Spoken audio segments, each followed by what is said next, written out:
နေ့အထိကတော့ကျွန်တော်အဓိကကြားတဲ့ကျမ်းပိုက်ကဟေဘရဲဝရစာခန်းကြီး9အငယ်7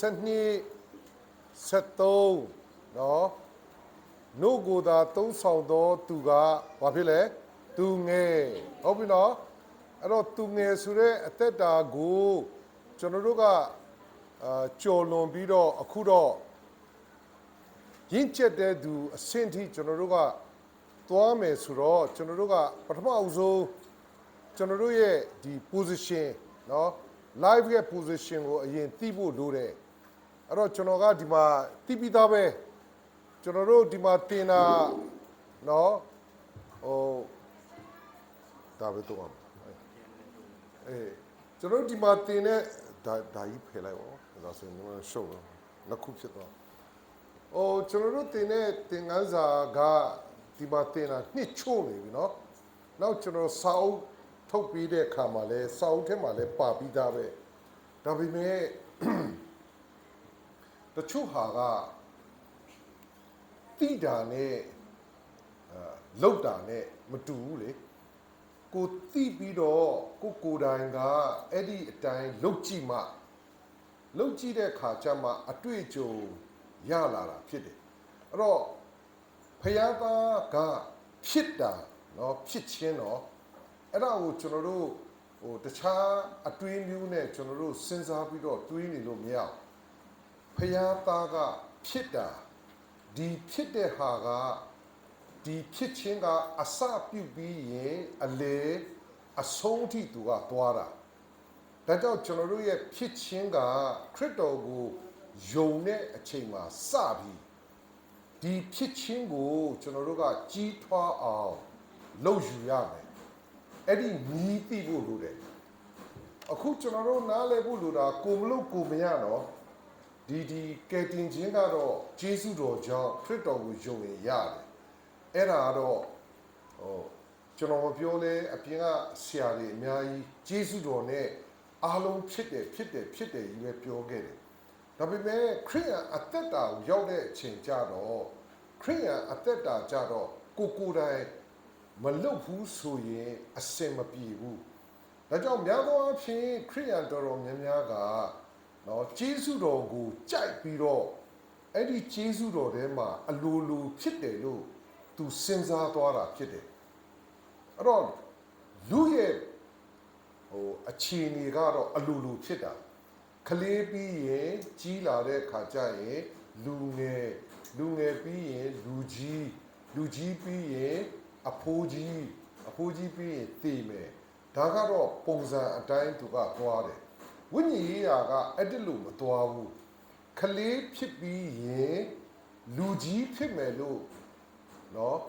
ဒီအသွေးသားကရှိပေမဲ့သူကလူကြီးမဖြစ်ဘူးကလေးကိုကြိုက်ရင်သေတဲ့အထိကလေးလိုပဲနေလို့ရတယ်ဒါကြောင့်ခရစ်ယာန်တော်များများကမရင့်ကျက်ဘူးလို့ပြောတဲ့အခါမှာသူကသူ့ရဲ့ဖြစ်ချင်းကိုသဘောမပေါက်လို့ဖြစ်တယ်အဲ့တော့အင်္ဂလိပ်လိုကသူက being လို့သူကသုံးတာဟုတ်ဒါကြောင့် being ရဲ့ theology ကလောကမှာရှိတဲ့လူတွေဖြစ်ချင်းနဲ့မတူဘူးလို့ပြောတာလူကတော့ခလေးလေးကနေနော်နှုတ်တောက်တဲ့အရွယ်ကနေပြီးတော့ကြည်ခဲတဲ့ထမင်းစားတယ်ထမင်းစားဒီကမှအကျော်တို့ဘာတို့เนาะအယိုးတို့ဘာတို့ကြိုက်နိုင်တဲ့အဆင့်တဖြည်းနဲ့เนาะလူကြီးဖြစ်ပြီးတော့သွားတယ်ဒါပေမဲ့ဝိညာဉ်ရေးရာမှာကတော့ခလေးဖြစ်ပြီးနိုးတောက်တာကသူကိုယ်တိုင်ကိုကနိုးတောက်တာကိုကြိုက်ပြီးတော့ကြည်ခဲတဲ့အစာကိုမစားခြင်းဘူးဆိုရင်ခလေးပဲဆက်ဖြစ်မှာတိုးမလာဘူးအလိုလျောက်တိုးမလာဘူးဒါကြောင့်ကျွန်တော်တို့ကပုံတင်ကြီးကွာတဲ့အတွက်ကြောင့်ကျွန်တော်တို့ကိုယ်၌ကိုကခရစ်တော်ကိုယပြီးရင်ရင့်ကျက်ခြင်းနဲ့ဆိုရင်ကျွန်တော်တို့ရဲ့ဖြစ်ခြင်းကိုကျွန်တော်တို့ကသဘောပေါက်ဖို့လိုတယ်ဟုတ်ပြီနော်ကဲဒါဆိုရင်နောက်ကကျွန်တော်တို့ကျမ်းပိုက်ထိုးပြရမယ်ဟေဘရဲဝရစာအခန်းကြီး9အငယ်7နဲ့73ပြန်ပြီးတော့ထိုးထားပြရအောင်ကဲဟေဘရဲဝရစာအခန်းကြီး9အငယ်7နဲ့73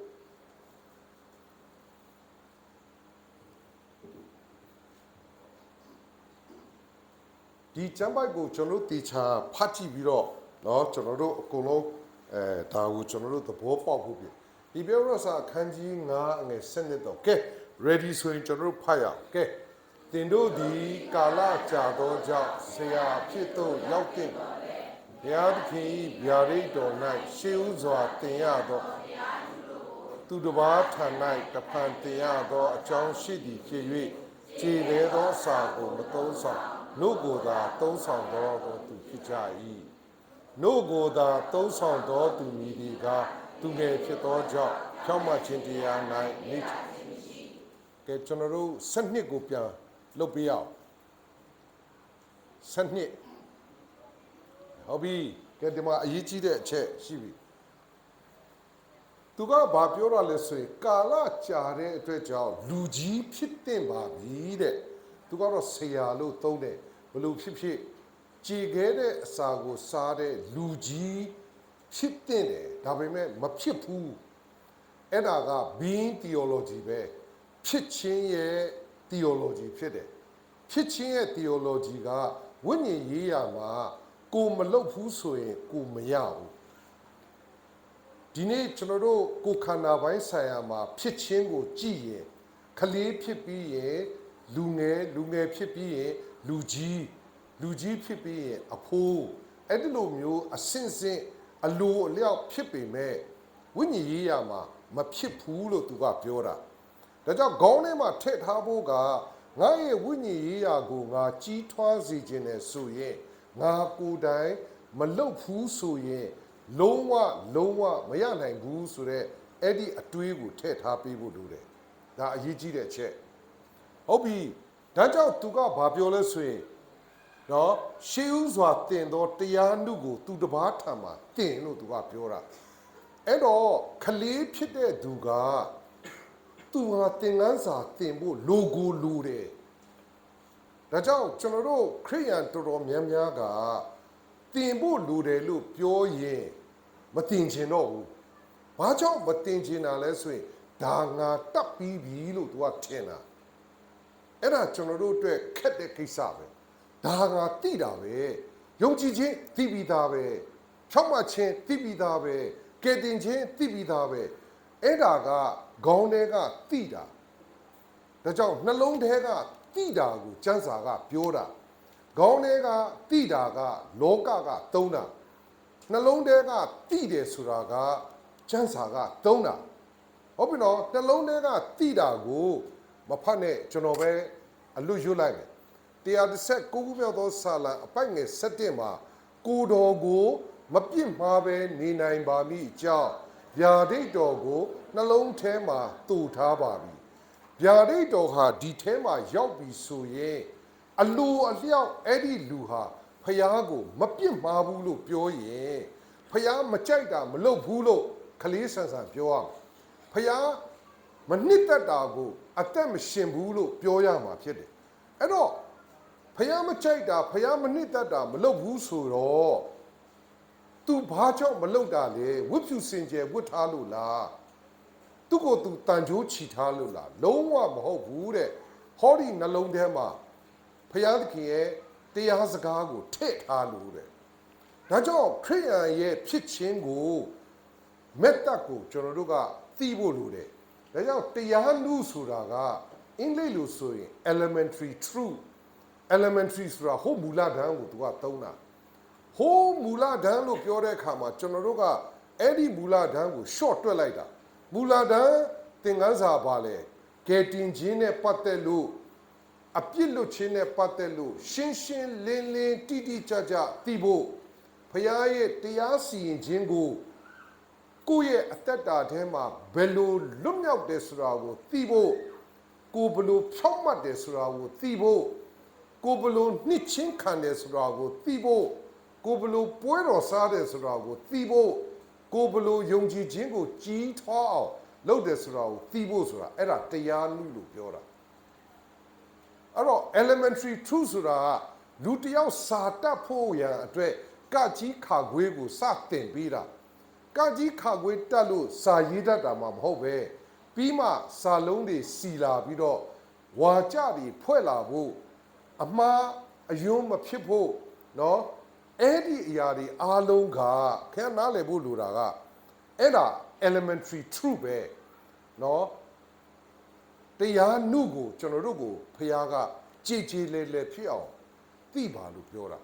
အဲ့တော့ခင်ဗျားကိုနိုင်ကိုကလူကြီးဖြစ်ဖို့ရင့်ကျက်တော်သူဖြစ်ဖို့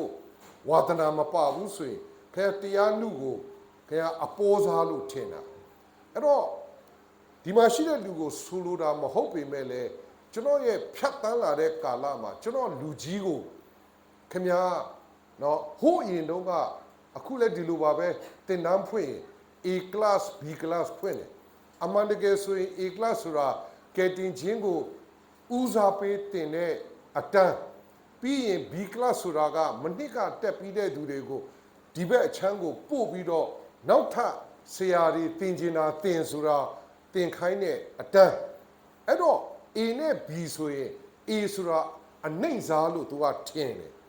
ဒါကြောင့်ကျွန်တော်ကပြောတယ်မဟုတ်ဘူးဆရာ A class မှာတက်ခိုင်းတာကနောက်တစ်ချိန်မှာကျွန်တော်တို့ကြချနာနာတင်တဲ့အခါမှာဘယ်လိုတင်ရတယ်လဲဆိုတာကိုသိဖို့တက်ပါလို့ပြောတော့စိတ်ဆိုးသွားတယ်မလာတော့ဘူး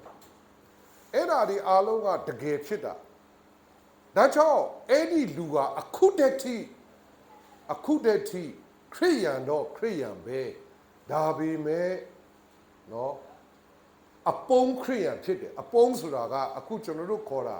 နော်တကယ်အပုံဆိုတာကျွန်တော်တို့ခေါ်တဲ့ဟာအတိတ်ပဲတစ်မျိုးဝိညာဉ်ရေးရမှာအပုံဆိုတာကလူရှိမှာတော့အဟုတ်ပဲ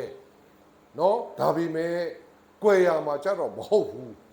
လူရှိရမှာတော့အဟုတ်ပဲဒေါသထွက်ရင်မဟုတ်ဘူးဆိုတော့တဘောကသူ့ထဲမှာနော်တကယ်ဖြစ်တာမဟုတ်ဘူးဟုတ်ပြီနော်ဒါကြောင့်ကျွန်တော်ဆိုလိုချင်တာကခင်ဗျားကတကယ်ဖြစ်ချင်တယ်ဆိုရင်နော်အခုကျွန်တော်ပြောမဲ့ဟာကိုနားထောင်ခင်ဗျားကိုယ်တိုင်လုပ်မလုပ်ဘူးဘာမှဖြစ်ဘူးကောင်းကင်ဘုံခင်ဗျားကိုဆွဲတင်လို့လည်းမရဘူးခင်ဗျားခင်ဗျားပဲရင့်ကျက်အောင်လည်းကျွန်တော်ဘာလုပ်ပေးလို့မရဘူးတရားပဲဟောပေးမယ်သင်ပဲသင်ပေးမယ်ဖြစ်ချင်းဟာကိုယ့်ကိုလုပ်ရမယ်အဲ့တော့တရားနုကိုဟုတ်ပြီနော်တရားနုကိုကိုယ်တိုင်ဘာလုပ်ရမလဲသင်ရမယ်ပြန်ထိုးရအောင် slide အဲ့ဒီချမ်းပိုက်ပဲ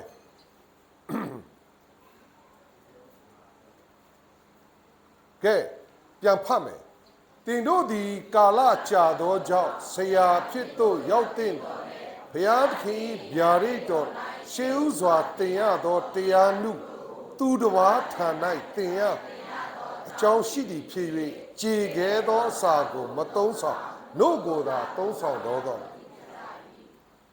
ဘာလို့တင်ခိုင်းတာလဲဆိုရင်ကြေခဲတဲ့အစာကို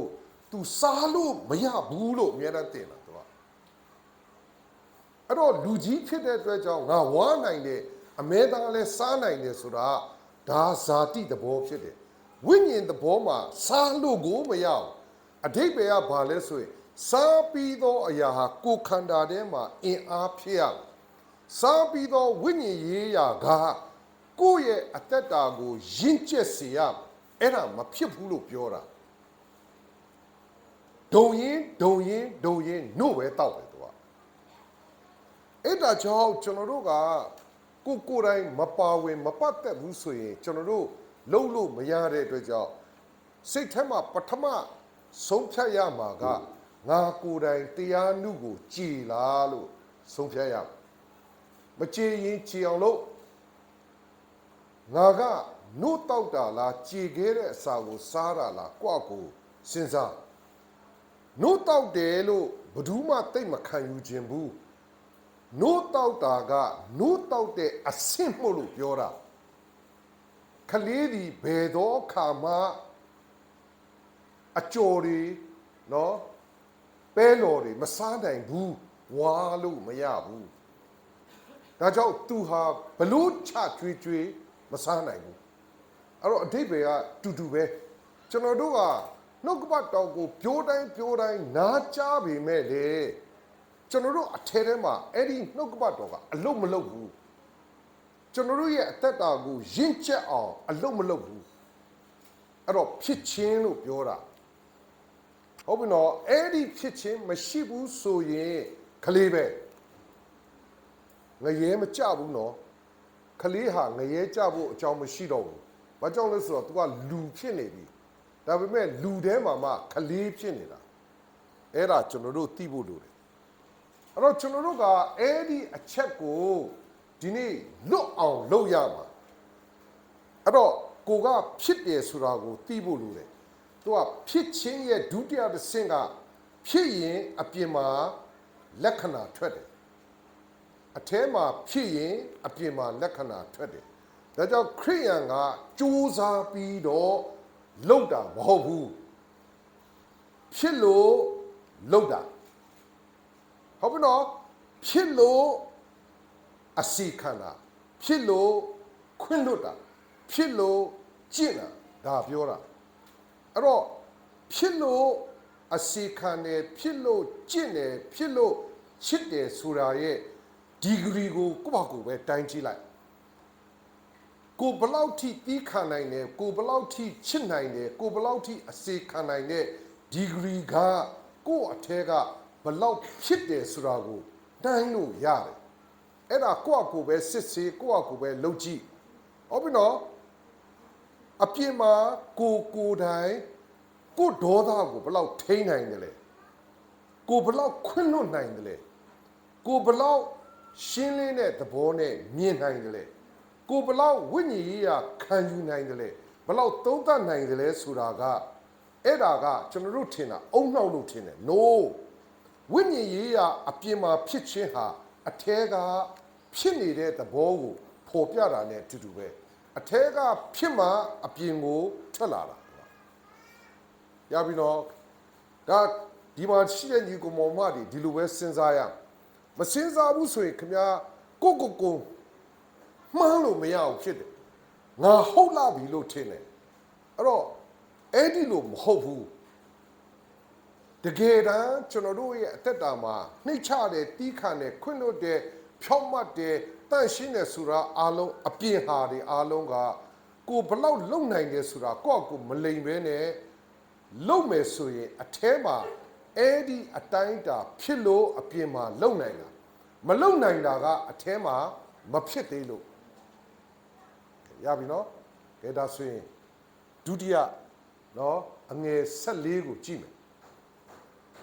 အငယ်14ကဲဒီပရဲ့အငယ်14ကဲကြည့်အောင်ကဲဖတ်မယ်ကောင်းကျိုးမကောင်းကျိုးကိုပိုင်းခြား၍အကြမ်းမြင်အတွေ့ဆန်းများသောသူစုံလင်သော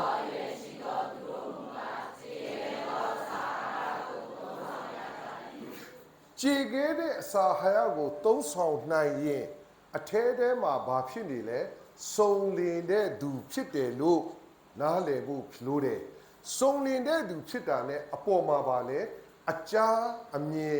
အတွေ့အဆန်းများသောသူဆိုတာအဲ့ဒါကအင်္ဂလိပ်လိုဖတ်ရင် descendant လို့သူကသုံးတယ် descendant ဆိုတာဝိညာဉ်စုကျေးဇူး၉မျိုးထဲမှာ descendant spirit ဆိုတာဝိညာဉ်စုကျေးဇူးတစ်ခုဖြစ်တယ်ဒါကြောင့်ရင့်ကျက်သောသူကကြိုက်ကြိုက်မကြိုက်ကြိုက်ခမည်းပါခမည်းတင်းဥဆရာဖြစ်ဖြစ်မဖြစ်ဖြစ်အမှုတော်ဆောင်ဖြစ်ဖြစ်မဖြစ်ဖြစ်ရင့်ကျက်သောသူလို့ခေါ်တဲ့ကြည်ခဲသောအစာကိုစားနိုင်သောသူဖြစ်ရင်ခမည်းကစုကျေးဇူးပိုင်ရှင်ဖြစ်နေတယ်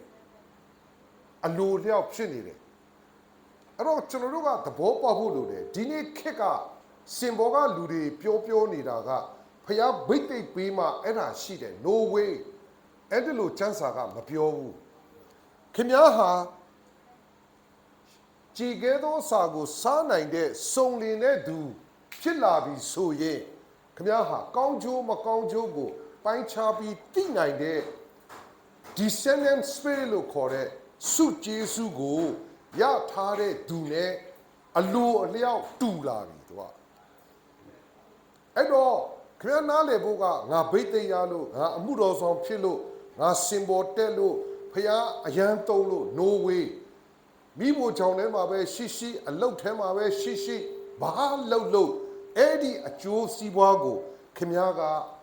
ကြည်ခဲတဲ့အစာကိုစားနိုင်ပဲဆိုတော့အထဲကဖြစ်စဉ်ကအပြင်မှာခင်ဗျားကိုစုံလင်တဲ့သူအဖြစ်ပို့ပေးပြီးတော့ခင်ဗျားအသက်တာထဲမှာ အဲ့ဒီစုကျေးဇူးတွေနဲ့မိသားစုထဲမှာအလုံးလုံးမှာဖြစ်တယ်အဲ့ဒါခင်ဗျာသိဖို့လို့အဲ့တော့ကြောင့်ကျွန်တော်တို့အားလုံးကအလိုလိုဖြစ်တဲ့ဖြစ်စဉ်ကိုကသဘောပေါက်ဖို့ဖြစ်တယ်ဒါကိုကျွန်တော်တို့ခရိယန်ဆရာတွေကမပြောဘူးမပြောဘဲနဲ့ကျွန်တော်တို့ပဲဒီစုကျေးဇူးရတယ်ကျွန်တော်တို့ပဲလုံနိုင်တယ်ကျွန်တော်တို့စီမှာလာကြလက်တင်ဆုတောင်းပေးမယ် no way အဲ့ဒီခေတ်ကုန်သွားပြီအဲ့တော့ခင်ဗျားတို့ခေတ်ကစံစာတေချာဖတ်ဖို့အင်္ဂလိပ်လိုဖတ်ဖို့ကိုယ့်လက်ထဲမှာရှိပြီးသားဆိုတော့အလိန်ခံလို့တော့မရဘူးလိန်မနေနဲ့ဘာမှမထူးဟုတ်ဘူးနော်ဒါကြောင့်ကျွန်တော်တို့ကကိုယ်တိုင်ဒီထဲကဖြစ်တဲ့ဖြစ်စဉ်ကိုဘီင်းလို့ခေါ်တဲ့ကိုယ့်အထဲထဲမှာဖြစ်တာကိုကဂယုစိုက်ပြီးတော့အဲ့ဒီဖြစ်ခြင်းကိုသွားရမယ်ဒါပေမဲ့ခင်ဗျားမလုပ်ဘူးဘာမှမဖြစ်ဘူးအဲ့တော့ကျမ်းစာမဖတ်ဘူးမဖြစ်ဘူးဟုတ်ပြီနော်တမန်ကျမ်းစာအတိုင်းအသက်မရှင်ဘူးမဖြစ်ဘူးဖျားစကားကိုနှလုံးထဲရောက်အောင်မပို့ဘူးမဖြစ်ဘူးအဲ့ဒါဒီအားလုံးကပတ်စံပေးစရာမလိုဘဲနဲ့ရရဲ့သားနဲ့ကျွန်တော်တို့ကယူကိုမယူတာပတ်စံပေးမှပဲအသားနာမှပဲအဆူခံရမှပဲအဆဲခံမှပဲအဲ့ဒါမှဝိညာဉ်ရေးကထိတွေ့တယ်လို့ပြောတာအဲ့ဒါလောက်ညံ့တာဘယ်တော့ရှိမလဲအဲ့တော့ကျွန်တော်တို့ကဒီတစ်ချက်ကိုသိဖို့လိုတယ်ဟုတ်ပြီကဲကျွန်တော်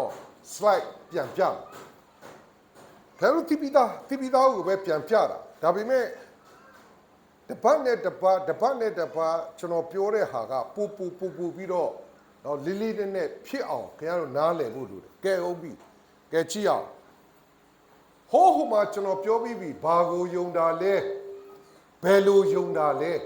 ဘာကိုယုံတာလဲ1ကော15 3နဲ့4ယေရှုသည်အပြစ်ရှိသောသူတွေအတွက်လောကလာတယ်အပြစ်သားတွေအတွက်အသေးခံတယ်3ရက်မြောက်သောနေ့မှာဘာဖြစ်လဲထမြောက်တယ်အဲ့ဒါကိုယုံရမှာထာဝရတဲ့ရဖို့အဲ့ဒါယုံရမှာကျန်တာကြိုက်တာယုံကျမ်းစာကမပြောဘူးထာဝရတဲ့ရတယ်လို့ခင်ဗျားကိုမယုံခိုင်းလို့ပြောတာမဟုတ်ဘူးကြိုက်တာယုံလို့ရတယ်ဒါပေမဲ့အဲ့ဒါယုံမှရမယ်လို့သူကပြောပြီးသားဆိုတော့ယုံဖို့ကခင်ဗျားတာဝန်ပေးဖို့ကသူ့တာဝန်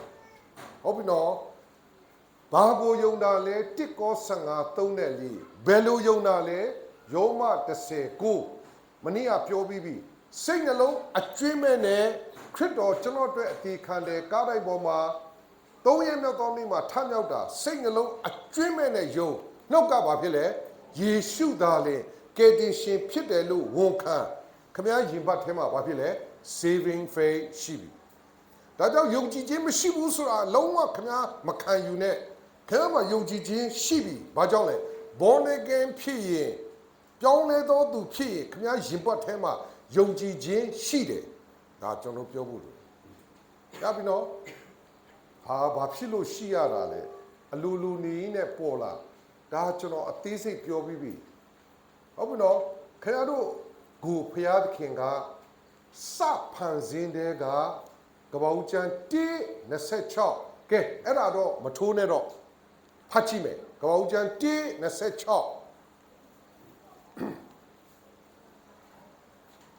ကပ္ပဦးကျမ်း1:26ကဲအားလုံး ready ဆိုရင်ဖတ်ကြည့်အောင်ကဲဖတ်ရအောင်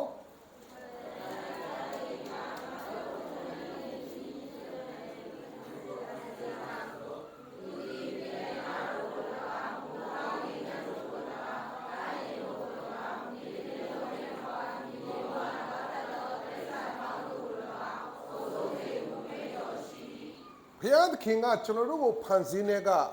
ဘလူပုံသဏ္ဍာန်နဲ့ဖန်ဆင်းလဲငါတို့ဤပုံသဏ္ဍာန်နဲ့အညီတတန်ဒီဒါကြောင့်ခမည်းတော်ဘုရားသားတော်ဘုရားတန်ရှင်တော်ဝိညာဉ်တော်ဘုရားရဲ့တတန်ဒီဟူသောဘုရားတတန်တော်နဲ့ဟောဒီထဲကိုရှုံယုံကြီးဖြစ်တဲ့အာရန်ကိုနှာခေါင်းကနေဇီဝအသက်ဘာဖြစ်လဲမှုတ်သွင်းတဲ့အခါမှာဘုရားတတန်ကအထဲထဲမှာရှိပြီးသားဖြစ်တယ်ဟုတ်ပြီနော်ဖယားတဏ္ဍာကအထဲထဲမှာရှိပေမဲ့အဲ့ဒါကိုကျွန်တော်တို့ကစိတ်ဝင်စားဘူးဘယ်သူကစိတ်ဝင်စားလဲဆိုရင်စာတန်ကစိတ်ဝင်စားတယ်ဒီလူတော့အေဒင်ဥယျာဉ်ထဲမှာ တရက်ပြီးတရက်နေလေသူကတော့အင်မတန်ထူးဆန်းသောအရာတွေဖြစ်တော့မှာပဲဆိုပြီးတော့သူ့ကိုဖျက်ဆီးတဲ့အတွက်ကြောင့်ဖျားစကားကိုညင်းပယ်တဲ့ကောင်းမကောင်းတိကျွမ်းရအပင်ရဲ့အသီးကိုဘာဖြစ်လဲလူလင်မယားကိုဘာလုပ်လဲစားစေတယ်အဲ့တော့စားစေတော့အပြစ်တရားဒီထဲကိုဝင်တဲ့အတွက်ဖျားဖန်ဆင်းထားတဲ့ထည့်ထားတဲ့ဖျားတဒံတော်ကမပြောက်သွားဘူးဟုတ်ပြီနော်ဒါပေမဲ့ပုံတဒံမဲ့သွားတယ် without fall အဲ့တော့ဘာလို့ဒါပြောလဲဆိုရင်ကျွန်တော်တို့ယုံကြည်သူပဲခရစ်တော်ကိုယုံလို့ငကိုအတိုင်း original အတိုင်းပြန်ဖြစ်တယ်မယုံကြည်သူတွေဟိုလောကမှာရှိတဲ့မယုံကြည်သူတွေသူတို့အားလုံးဟာအပြစ်တရားကြောင့်ဘုရားသခင်ရဲ့တဒံတော်ဟာပုံတဒံမဲ့နေတယ်ဒါပေမဲ့ဒီပုံကိုယ်တွေကိုကြည့်ပါဒီပုံကိုယ်တွေကိုသွားကြည့်အင်ဂျင်နီယာတွေဘယ်လောက်တော်လဲဟုတ်ပြီနော်ဘန်တသေးတွေဟုတ်ပြီနော်ဆရာဝန်ကြီးတွေအင်ဂျင်နီယာကြီးတွေခက်စစ်သားကြီးအထဲမှာရှိတဲ့ဘုရားတဒံတော်အပြစ်တရားကြောင့်ပုံတဒံမဲ့နေပြီမဲ့လေသူတို့ရဲ့လောက်ရတဲ့အားလုံးကအံ့ဩစရာကောင်းအောင်လုပ်နိုင်တယ်ဘာကြောင့်လဲဆိုတော့ဘုရားတဒံတော်ကြောင့်ဒါပေမဲ့ဘုရားတဒံတော်ကမူလမဟုတ်ဘူးအပြစ်တရားကြောင့်ပုံတဒံမဲ့နေတာတောင်မှလုံနိုင်တယ်အဲ့ဒါကျွန်တော်တို့ဘောနဂဲတွေကမလုံနိုင်ဘူးအဲ့တော့ကျွန်တော်တို့သတိထားဖို့လိုတယ်အဲ့ဒီတော့ကျွန်တော်တို့အားလုံးကအဲ့ဒီဘုရားတဒံတော်ပုံတဒံမဲ့နေပြီမဲ့ခရစ်တော်ကိုယုံတဲ့အခါမှာ original တိုင်းပြန်ဖြစ်တာဟုတ်ပြီနော်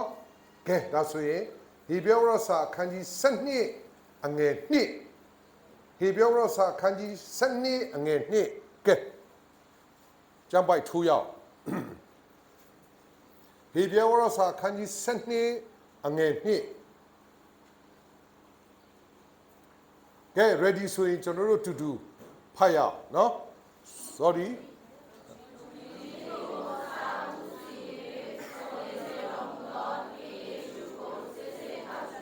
ရပြီ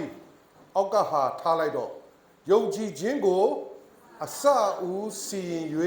စုံလင်စေတော်မူသောသခင်ယေရှုကိုစေစေအင်္ဂလိပ်လိုဆိုရင် in the beginning author အဲ့လိုရေးတယ်အစဦးမှာလေယုံကြည်ခြင်းကိုသူပဲစီစဉ်တယ်လို့ပြောတဲ့အတွက်ကြောင့်သူထည့်ပေးထားတဲ့ဖျားတဒံတော်အထဲထဲမှာကျွန်တော်ခရစ်တော်ကိုယုံတဲ့ယုံကြည်ခြင်းရှိတယ်အခါဘာမှတိတ်ပြီးတော့ထူးထူးဆန်းဆန်းပူနေနဲ့ရှိတယ်ပြီးရင်အဲ့ဒီယုံကြည်ခြင်းကအစဦးစီရင်ပြီးတော့သူကဘာလုပ်တာလဲစုံလင်စေတယ်ဒါကြောင့်ယုံကြည်ခြင်းအားနေတယ်အဲ့ဒါအားလုံးကိုလည်းကျမ်းစာဘာပြောလဲပြည့်စုံပြီးခိုင်ခန့်တဲ့ယုံကြည်ခြင်းဖြစ်အောင်သူပဲလုပ်ပေးမယ်။ဘာကြောင့်လဲဆိုတော့အောက်မှာဖတ်ကြည့်။ဒါကြောင့်ယေရှုခရစ်တော်ကိုဘာလို့ရမလဲ။စစ်စစ်ထောက်ရှုရမယ်လို့ပြောပြီးသားဖြစ်တယ်။ယေရှုခရစ်တော်အားဖြင့်အစအဦးစီရင်တဲ့ယုံကြည်ခြင်းကိုစုံလင်ခြင်းကိုနှစ်ခုစလုံးရမယ်ဆိုတာဘယ်မှာရမှာလဲ။ဒါဆိုရင်အလုံးပြန်ပြီးတော့ဟိုပုံကိုပြန်သွားရအောင်။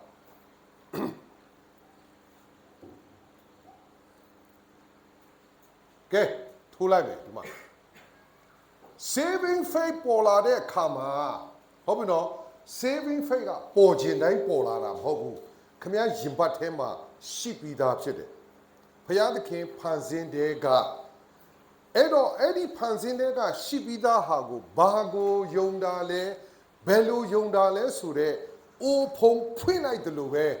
အထဲက saving faith ကဘွားကနေပေါ်လာတာဖြစ်တယ်ယုံကြည်ခြင်းကိုအစဦးဘာဖြစ်လဲစီရင်တယ်ဒါကြောင့် saving faith ခမည်းရင်ပတ်ထဲကပေါ်လာတယ်ဒါကြောင့်ကျွန်တော်ကျမဒီယေရှုခရစ်တော်ကိုဘာဖြစ်လဲကယ်တင်ပိုင်ရှင်ဖြစ်ဒင်းပြည့်ကြပ်ပြည့်ယုံလို့ရသွားတယ်ဟုတ်ပြီနော်အဲ့ဒါခင်ဗျာသိဖို့လို့ဒါပေမဲ့တခြားဟာဆိုရင်အဖုံးမပွင့်ဘူးဒါကြောင့်ကျွန်တော်တို့သတိထားရမယ်တခြားဟာအဖုံးမပွင့်ဘူး ဒါကြောင့်ခရစ်တော်ကိုအိမ်မက်ထဲမှာတွေ့လို့တို့ခရစ်တော်ကငါ့ကိုယောဂပေးပြောက်လို့ခရစ်တော်ကငါ့ကိုဟာလားအခက်ခဲကလွတ်စီလို့မှန်တယ်အဲ့ဒါအလုံးကထာဝရအသက်ရတဲ့ကိစ္စမဟုတ်ဘူးယေရှုသည်အသက်ရှင်တဲ့ဖခင်ဖြစ်တယ်လို့သူ့ကိုဖော်ပြတာအဲ့ဒီအသက်ရှင်တဲ့ဖခင်ကိုကယ်တင်ရှင်ဖြစ်ပါပြီလေယုံရမှာဒါကြောင့်ဘာကိုယုံတာလဲဘယ်လိုယုံတာလဲဟာအဲ့ဒီပထမဘိုင်းကိုမပြေလည်ဘူးဆိုရင်ခရိယန်အသက်တာရဲ့ဖြစ်ခြင်းဟာလုံးဝမရှိဘူးအဲ့ဒါစာရန်သားပဲဖခင်သားမဟုတ်ရင်ဘုရုသားလဲစာရန်သားအဲ့ဒါကြောင့်ခင်ဗျာစဉ်းစားမနေနဲ့စာရန်သားလဲဒီမှာတရားဟောလို့ရတယ်စာရန်သားလဲအသင်းတော်လူကြီးလုပ်လို့ရတယ်စာရန်သားလဲအသင်းတော်ထဲမှာဟလာအရေးပါတဲ့သူလုပ်လို့ရတယ်ဘလို့ဖြစ်ဖြစ်ဘာကိုယုံတာလဲဘယ်လိုယုံတာလဲမပြီးပြင်းအားလုံးစာရန်သားပဲအဲ့ဒါကျွန်တော်တို့သိဖို့လိုတယ်ဟုတ်ပြီကြဒါဆိုရင်သိဖို့ကအဲ့ဒီအချက်ကိုပြည်လဲအောင်လုပ်ဖို့အရေးကြီးတယ်ပြည်လဲပြီးဆိုတာနဲ့ခမညာအောစရာကောင်းတဲ့ဖြစ်စဉ်ကဂျေဇုတော်ကြောင့်ဖြစ်တယ်ကဲဒုတိယတစ်ခုအကျယ်ကျွန်တော်အများကြီးမချက်ပေးဘူး justification by faith ဆိုတာဘာမှလို့ဆိုရင်ယုံကြည်ခြင်းအဖြစ်ဂျေဇုတော်ကြောင့်ဘာဖြစ်လဲဖြောင့်မတ်သွားတာခမညာဖြောင့်မတ်လို့မဟုတ်ဘူးခရစ်တော်အသွေးတော်ကြောင့်မိုးပွင့်လို့ဖြူလို့ခရစ်တော်အသွေးတော်ကြောင့်သိုးမွှေးလို့ဖြူလို့ခမည်းဟာကျေးဇူးတော်ကြောင့်ဘုရားသခင်ရှေ့မှာဖြောင့်မတ်တယ်ဒါကြောင့်နှစ်ကော921ကကျွန်တော်တို့ကိုစံစာဖော်ပြတဲ့အခါမှာကဲ ready နှစ်ကော921ကဲထိုးရအောင်နှစ်ကော921ကဲ ready ကျွန်တော်တို့ရတဲ့လူလည်းဖတ်မှာပေါ့ကဲ ready ဆိုရင်ဖတ်ရအောင်ဘယ်ကြောင့်ဒီဟုမူကားဘုရားသခင်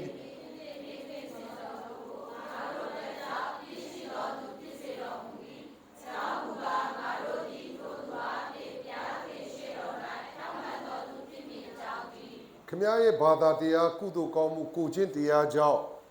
ဖြောင့်မတ်တယ်လို့ကျမ်းစာမပြောဘူးဒါကြောင့်ကျေးဇူးတော်ကြောင့်ဖြောင့်မတ်တယ်ဆိုတာကအပြစ်ကင်းစင်တဲ့ယေရှုဟာကျွန်တော်ကြောင့်အပြစ်သားဖြစ်သွားပြီကျွန်တော်အပြစ်ကိုသူ့ပေါ်ကိုဘာဖြစ်လဲယူတင်စေလိုက်တယ်ဒါကြောင့်ကျွန်တော်ကငြိမ်သက်ချမ်းသာခြင်းကိုရပါတယ်ဆိုတာ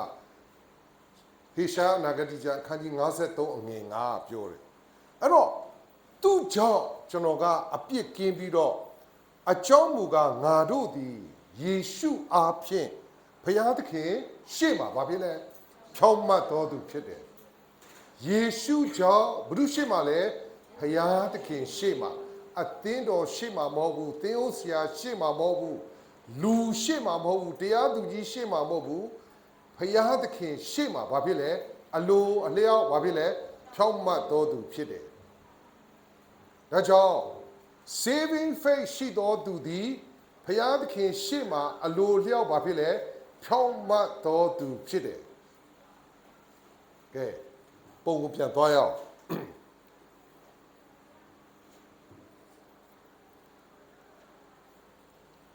ဖြောင့်မတ်တော်သူဖြစ်တာနဲ့ခင်ဗျာကိုယ်တည်းကဟောဒီထဲမှာဖြစ်တာအပြင်ကိုထွက်လာတယ်ဒါက formula ပဲညင်းလို့မရဘူး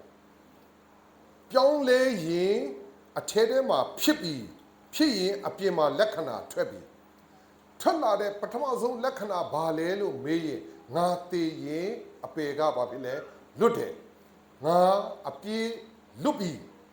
ဒါကြောင့်အပြေးမလုတ်ချင်ဘူးဖျားမကြိုက်တာမလုတ်ချင်ဘူးအဲ့ဓာဒီအားလုံးကအတီး30လိုပဲဖြစ်တယ်ဒါကြောင့်မဿဲ73:23မှာကောင်းသောမြေမှာမျိုးစေ့ကြရင်နော်တရားစကားကိုကြား၍နှလုံးသွင်းရင်အဆ30အဆ60အဆ100ပွားများတယ်ဟုတ်ပြီနော်တရားစကားကိုကြားတယ်တရားစကားဆိုတာဘာလဲဘာကိုယုံတာလဲ1ကော15 3နဲ့4ဘယ်လိုယုံတာလဲစိတ်နှလုံးအကျွင့်မဲ့နဲ့ယုံနှုတ်က ကဲတင်ပိုင်ရှင်ဖြစ်ဝန်ခံတာတရားစကားကိုကြား၍နှလုံးသွင်းတယ်အဆ30ဖြစ်တယ်ဒါကြောင့်ခင်ဗျားကဘာကိုယုံတာလဲဘယ်လိုယုံတာလဲလို့ပြည်လေလို့အထဲတဲက saving faith လို့ခေါ်တဲ့ကဲတင်ခြင်းကိုရစီတဲ့ယုံကြည်ခြင်းပေါ်လာတာနဲ့ခင်ဗျားဟာအပြင်ကိုအသီး30ထွက်လာဘာကြောင့်လဲအထဲထဲမှာဖြစ်လို့ဒီလောက်ဆိုရင်ကျွန်တော်တို့သဘောပေါက်ဖြစ်လို့ဒါကြောင့်ခင်ဗျားကခရစ်တော်ကိုရရင်တက်တည်30ထွက်လာပြီဆိုရင်ခင်ဗျားအထဲထဲမှာဖြစ်တယ်ကဲဘာဖြစ်တယ်အဲ့ဒါပြောရမယ်ဟုတ်ပြီနော်ဘာဖြစ်တယ်ကဲပုံကိုပြန်ကြည့်အောင်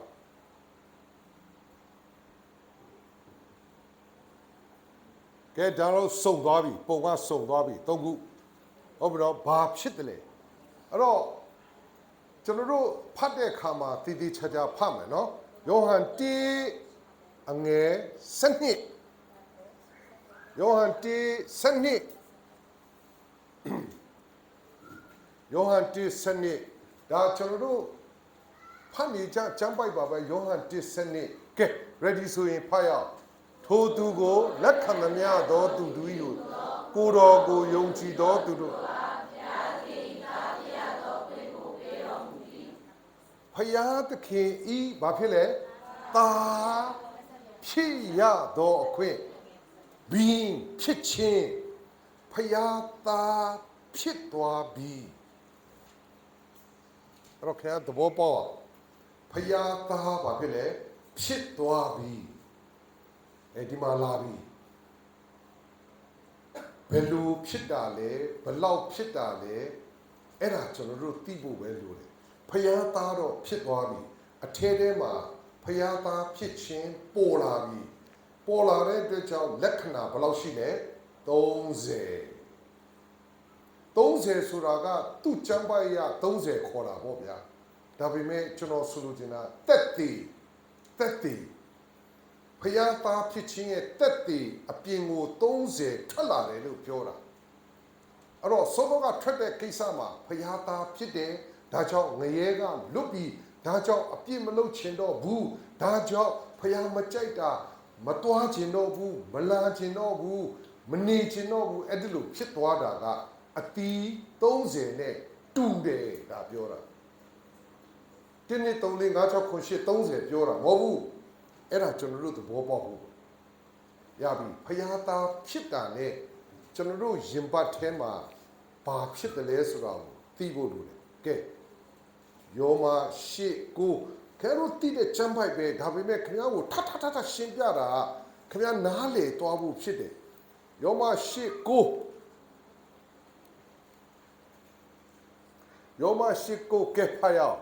သို့တော်လည်းဘုရားသခင်ဝိညာဉ်တော်သည်တင်တို့ထဲ၌ကျင်းဝတ်တော်မူ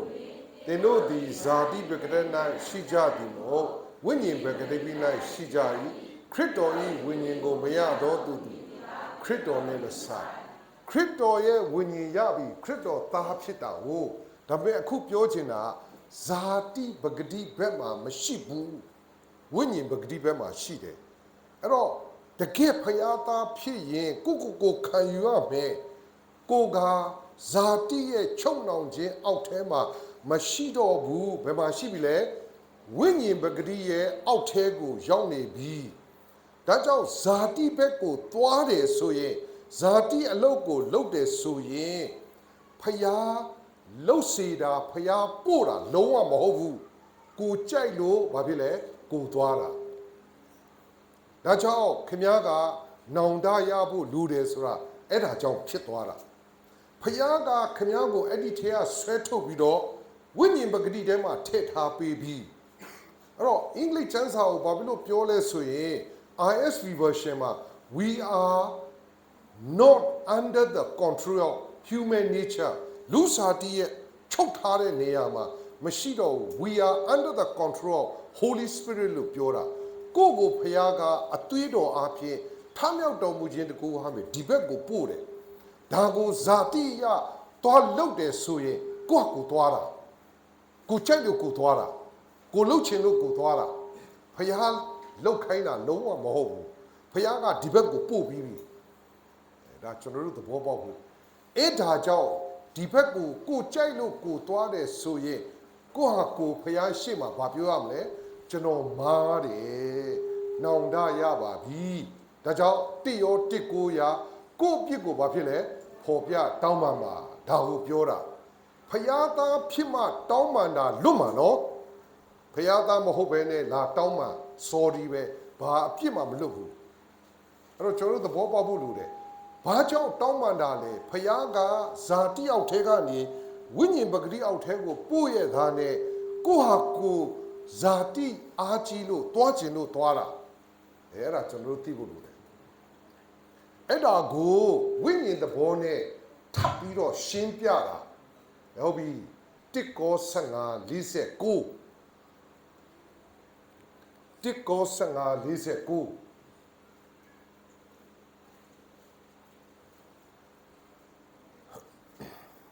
ကဲ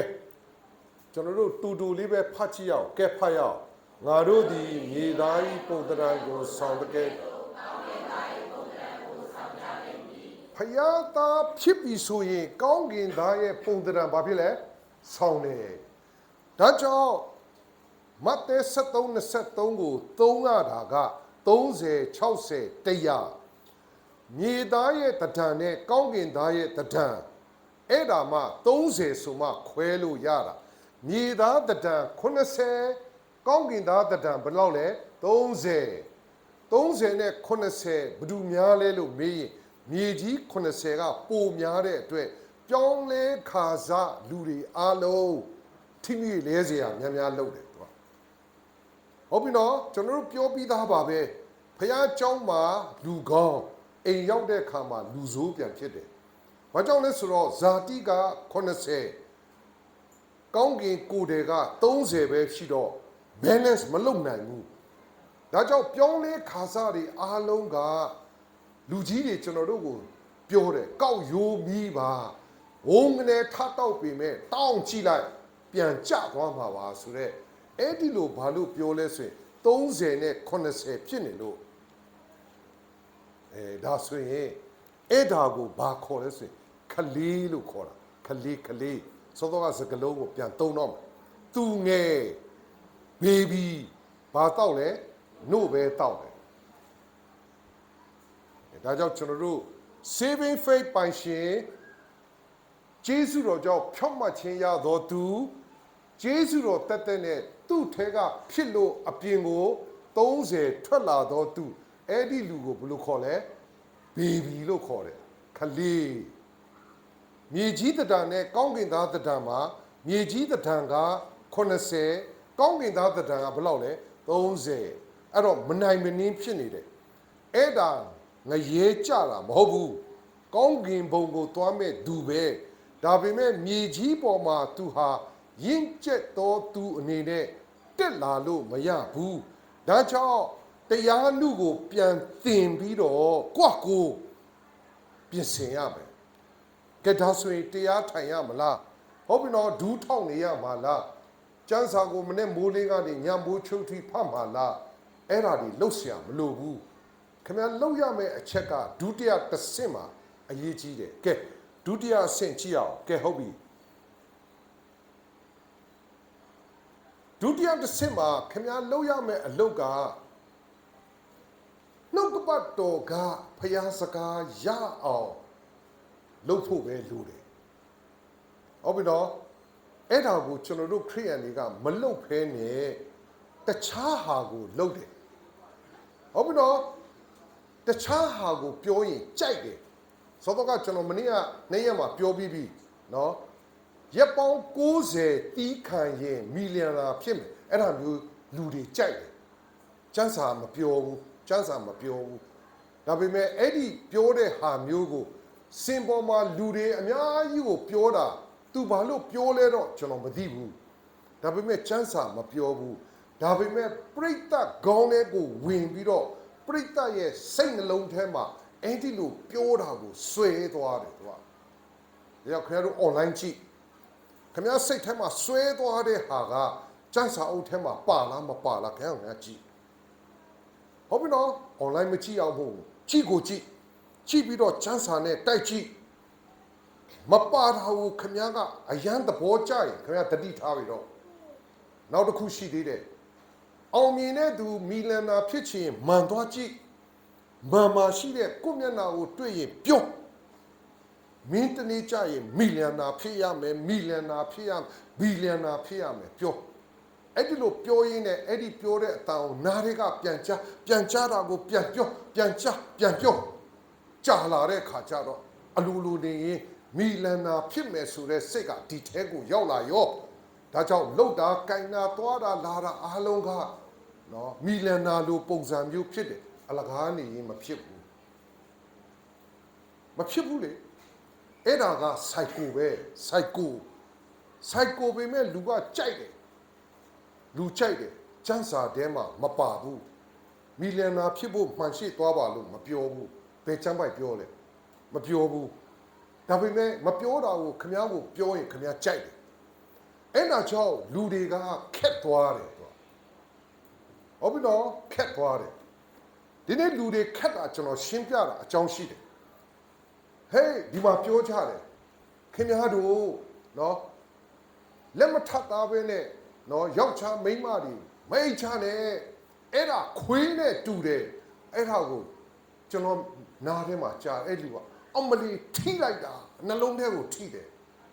တခြားတင်းဥဆရာတွေမပြောဘူးလေဘာလို့မပြောရမလဲကျွန်တော်တို့ဖခင်เจ้าကပြောတယ်ဖခင်သခင်မကြိုက်တဲ့လမ်းကိုမလိုက်နဲ့လို့ပြောတယ်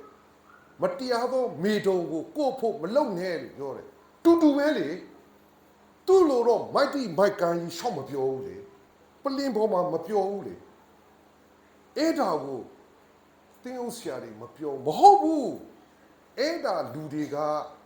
နားလေလွဲတာအဲ့တော့ကျွန်တော်တို့ကအဲ့ဒီထဲမှာတွားနေခမလဲနေမှာပဲတိုးလေရချမ်းဖတ်တယ်လို့ပဲလဲနေမှာလဲရင်းနဲ့တဖြည်းဖြည်းတည်သွားမယ်ဣတိလလူမျိုးတွေတည်သွားပြီးတော့ယော်ရမြစ်ကမ်းပါးကိုရောက်တဲ့ချိန်မှာအသက်20အထက်တွေအားလုံးမရှိတော့ဘူးအေးအဲ့လိုဖြစ်သွားမယ်အဲ့တော့ကျွန်တော်တို့ကတီချာကြည့်ရဘာကိုယုံတာလဲ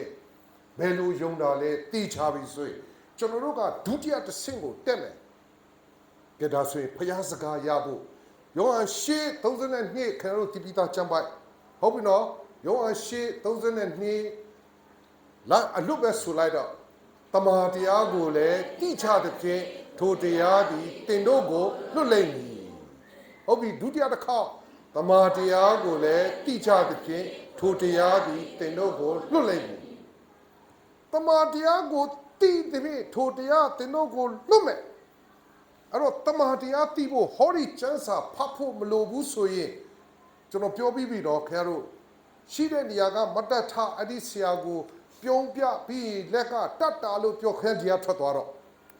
ကျမ်းစာဖတ်ဖို့မလိုဘူးလို့ပြောရင်အဲ့ဒါလက်ဘင်းကိုကျိုးခွင်းစွတ်ပြီးတော့ခမ ्या ကိုယ်တိုင်ပဲတိုင်ပေါ်မှာကျိုးပစ်ပြီးတော့ကိုယ့်ကိုခုံဘောကနေခုံချပြီးတော့အတိတတ်တာနဲ့တူပဲဘာဖြစ်လို့လဲကျမ်းစာမှမဖတ်ရင်ဒီကျမ်းစာလူ40ဘုရားသခင်မှုတ်သွင်းထားတဲ့ကျမ်းစာမဖတ်ဘူးဆိုရင်ခင်ဗျားဘယ်လိုလုပ်ဘုရားစကားရမလဲဘယ်ကရမှာလဲဟိုးဘုရားကပြောမှာပေါ့အဲ့ဒါဓမ္မဟောင်းဓမ္မသစ်မှာမလာနဲ့အဲ့တော့ကျွန်တော်တို့သဘောပေါက်ဖို့ကဒီနေ့တမန်ကျမ်းစာကိုတီချာဖတ်မှတမန်ကျမ်းစာအဖြစ်ဘုရားစကားရဒါပေမဲ့ဒီဥစ္စာရေးထားသောကျမ်းဖြစ်တယ်နော်ဒီဟာကိုဖတ်ပြီးတာနဲ့စင်ကျင်အောင်မေးမှရင်ပတ်ထဲမှာခရစ်တော်ရှိတယ်ရင်ပတ်ထဲမှာတန်ရှင်သောဝိညာဉ်တော်ရှိတယ်သူကခင်ဗျားကိုဘာဖြစ်လဲဖွင့်ပြပေးမယ်အဲ့ဒါမှဖျားစကားဖြစ်သွားတယ်ဒီကျမ်းစာအုပ်ထဲကစကားကိုကျမ်းစကားဖြစ်တယ်လို့ခင်ဗျားလက်ခံပြီးဒီကျမ်းစကားကိုဖတ်ပြီးတဲ့ခါကျမှစင်ကျင်အောင်မေးတဲ့အခါမှာဖျားစကားဖြစ်တယ်ဒါကြောင့်ကျွန်တော်တို့မနေ့ကတင်တဲ့ထဲမှာ63ခုမြောက်သောစာလံအပိုင်ငယ်9ဟုတ်ပြီအလွတ်ပဲရွတ်အိယာပေါ်မှာကိုတော်ကိုအောင်မေ၍ညရန်တို့၌ကိုတော်ကိုစင်ကျင်လျက်နေသောအခါစီဥကို၎င်းစူသောအသားကို၎င်းစား၍ဝါပြီးတကဲ့သို့အကျွန်ုပ်ဝိညာဉ်သည်ဝါ၍ရှင်လန်းသောနှုတ်ခမ်းမြင့်ကိုတော်ကိုဘာဖြစ်လဲချီးမွမ်းပါသည် အဲ့ဒါကဖျားစကားရတာ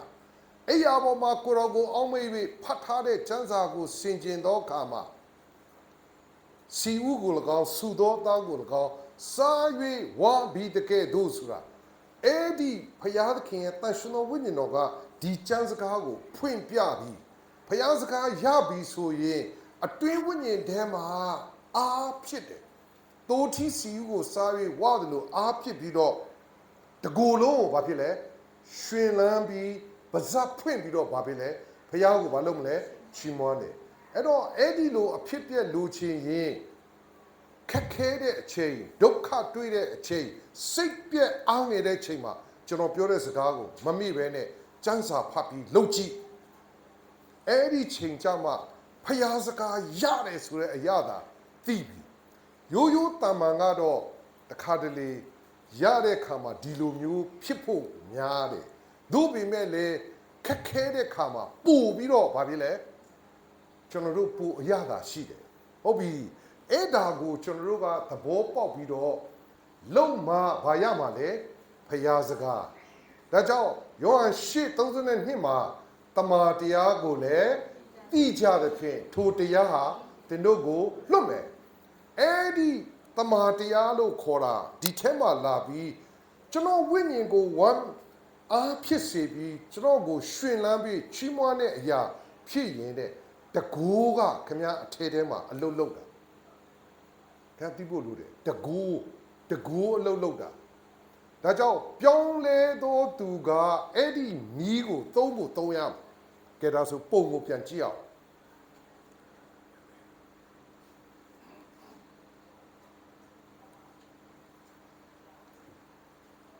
Get ready တမန်တရားကိုလည်းသိကြတဲ့ထိုတရားဒီသင်တို့ကိုလွတ်မယ်လို့ပြောတာနဲ့ခင်ဗျားရဲ့အသက်တာထဲမှာဒုတိယတစ်ဆင့်တည်းကိုဝင်သွားတယ်ကဲကြည့်အောင်နောက်တစ်ပုဒ်ချက်ထိုးအောင်အဲ့တော့ဒုတိယတစ်ဆင့်က living faith ကအတိုးအလျှော့ရှိတယ် saving faith အတိုးအလျှော့မရှိဘူး saving faith ကယေရှုကိုယုံတာ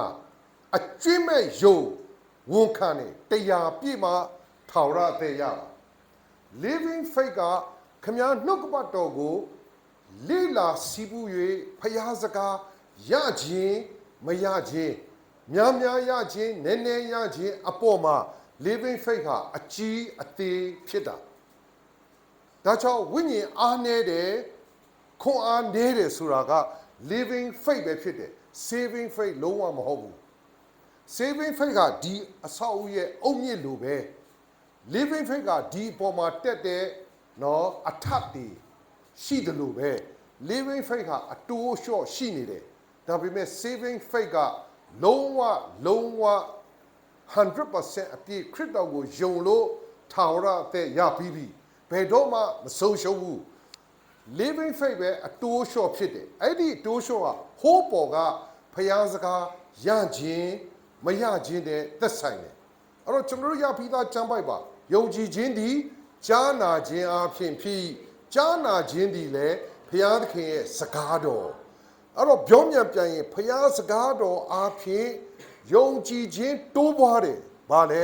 living faith နေ့စဉ်အောင်မြင်တဲ့ယုံကြည်ခြင်း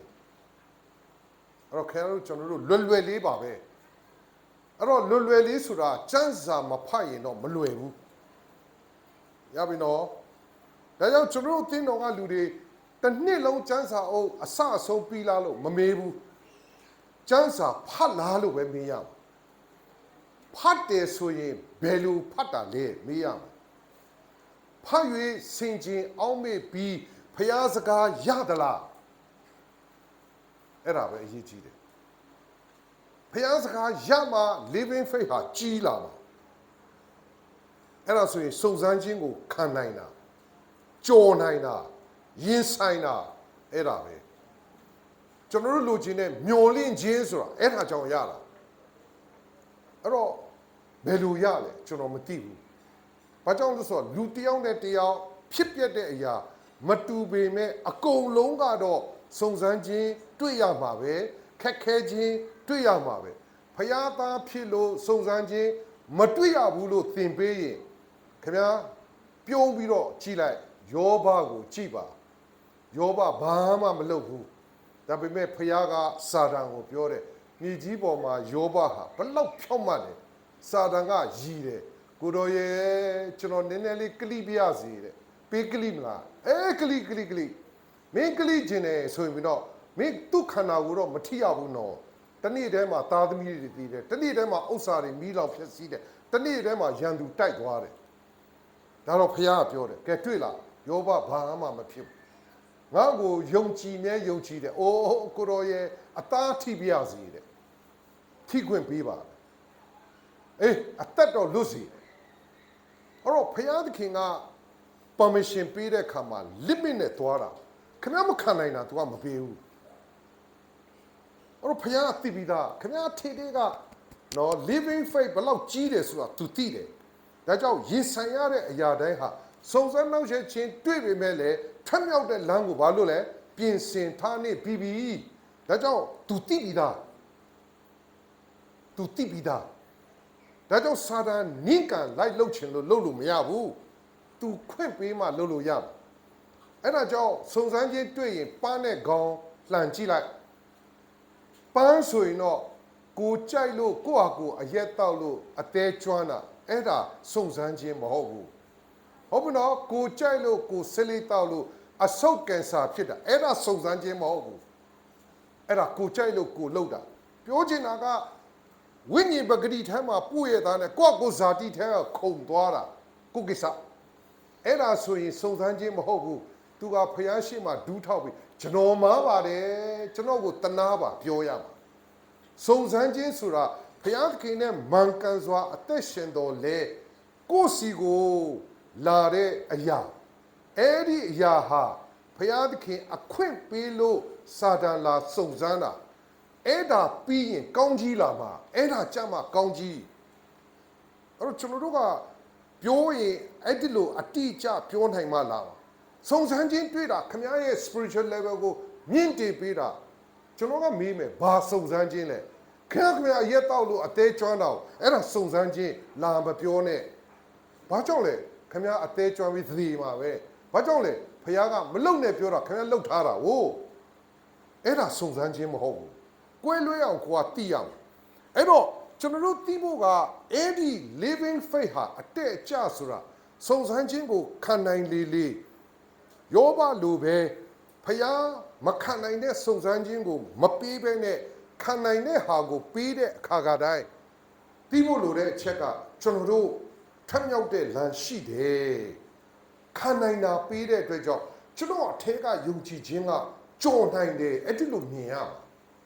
ဒါ living faith ရဲ့သဘောအဲ့ဒီအရာတွေကိုသူကခံရတဲ့အခါမှာအလိုလျောက်တန့်ရှင်းခြင်းတွေကိုတိုးဝင်လာတယ်ကဲဒုတိယတစ်ခုအဲ့တော့ justification by faith ဆိုတာဂျေဇုတော်ကြောင့်ဖြောင့်မတ်သူ့ပေါ်မှာ sanctification လို့ခေါ်တဲ့တန့်ရှင်းခြင်းတွေကိုယုံကြည်ခြင်းနဲ့ဝင်လာတာဘာကြောင့်လဲ living faith ကြောင့်စုံစမ်းခြင်းကိုကြံ့ကြံ့ခံတဲ့အခါမှာနောက်ထပ် level တစ်ခုဆိုတာတန့်ရှင်းခြင်းအဲ့တော့ကျွန်တော်တို့ကိုမီလီယံနာဖြစ်ဖို့အဲ့ဒါပြောတာမဟုတ်ဘူးဖယားသခင်လိုချင်တာကသူတန့်ရှင်းတဲ့နီးတူနော်သူတန့်ရှင်းတဲ့နီးတူကျွန်တော်တို့တန့်ရှင်းဖို့ခရစ်တော်၌ရှိတဲ့စိတ်တော်ကျွန်တော်တို့မှာလည်းရှိဖို့အဲ့ဒီ level မျိုးကိုတန့်ရှင်းခြင်းလို့သတ်မှတ်တာမီလီယံနာဖြစ်ဖို့နောက်ထပ် level ကိုစုံစမ်းခြင်းကပို့ပေးတယ် no way အဲ့ဒီကိစ္စကိုဖယားထဲ့မပြောဘူးကောင်းကြီးမင်္ဂလာဆိုတာဖယားသားဖြစ်ရင်အပေါက်ရှာပြီးတော့ခမားစီကိုကောင်းကြီးလာမှာစဉ်းစားမနေနဲ့လားကိုလာမှာအဲ့တော့ကျွန်တော်တို့ကသဘောပေါက်ဖို့လိုတယ်ဒီတန်ရှင်းခြင်းတွေကိုဘာလို့ဖယားကပို့ရတာလဲကဲဖိလိပ္ပိ2:9ကဲဖတ်ရအောင်ဖိလိပ္ပိ2:9ကဲ ready ဆိုရင်ကျွန်တော်တို့ဖွဲ့တွေဖတ်လိုက်မယ်ရှိသောထိုစိတ်သဘောကိုသင်တို့၌လည်းရှိစေယေရှုခရစ်၌ရှိသောဘာဖြစ်လဲထိုစိတ်သဘောကိုဘုဒ္ဓမှာရှိရမှာလဲ ဖျားစံထားတဲ့ level ကခရစ်တော်စိတ်သဘောမျိုးကျွန်တော်တို့မှာလည်းဘာဖြစ်လဲရှိစီကြလောခင်ဗျာ sanctification ဆိုတဲ့တန့်ရှင်းခြင်းဆိုတာကခရစ်တော်စိတ်သဘောမျိုးကျွန်တော်တို့ရဲ့အသက်တာကတဖြည်းဖြည်းနဲ့တူလာတာကိုပြောတာအဲ့ဒါတန့်ရှင်းခြင်းကိုပြောတာအဝတ်ဖြူစင်ဝတ်တယ်အပေါ်လဲဝတ်အောက်လဲဝတ်ခေါင်းပေါင်းလဲအဖြူအဲ့ဒါကြောင့်ပြောနေတာမဟုတ်ဘူးတတ်တတ်လို့စားလို့ပြောနေတာမဟုတ်ဘူးမီးလွတ်တဲ့အစာစားလို့တောက်ကြနေဆိုရင်မီးလွတ်တဲ့အစာစားမှအဲ့ဒါတွေပြောနေတာမဟုတ်ဘူးတန့်ရှင်းခြင်းဆိုတာခရစ်တော်ရဲ့စိတ်သဘောအဆင့်ထိကိုယ့်ရဲ့စိတ်သဘောဟာတဖြည်းဖြည်းရောက်လာတဲ့အခါမှာဒီလိုပြောချင်တာကဲတိရော33တိရော33ကဲကြည့်အောင်